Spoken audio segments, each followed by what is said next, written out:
Like if you found the video valuable. Part 1. The guest who checked in alone. When Sandra Hale arrived at the crumbling Hillview Motel just past midnight, she didn't expect much, just a bed and a few hours of sleep before continuing her cross-country trip. The place was a relic from the 70s with flickering neon, mildew-scented hallways, and a night clerk who barely looked up from his crossword as she checked in.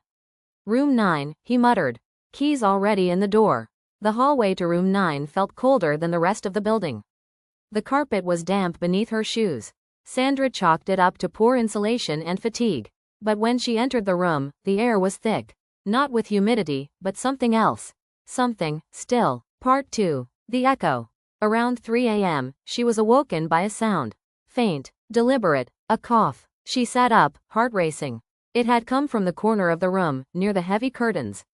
She clicked on the lamp, nothing there.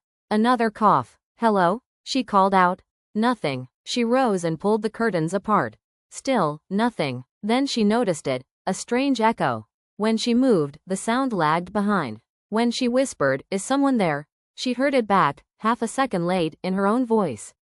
She packed her bag and stormed to the front desk. The clerk didn't even flinch. Guests complain about room 9. But that's the only one with a working heater, he said, scratching behind his ear. We don't put couples in that room anymore. Why? She demanded. Only one of them ever checks out. Part 3. Buried stories.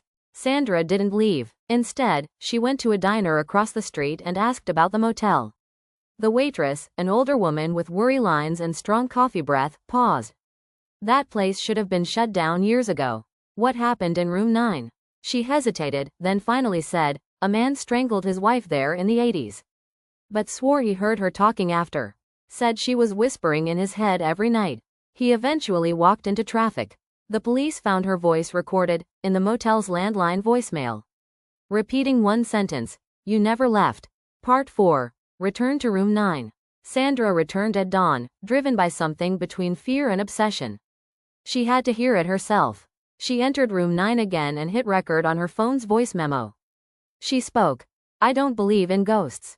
Silence. She replayed the recording. Nothing. Just static. Then, a whisper, "But we believe in you."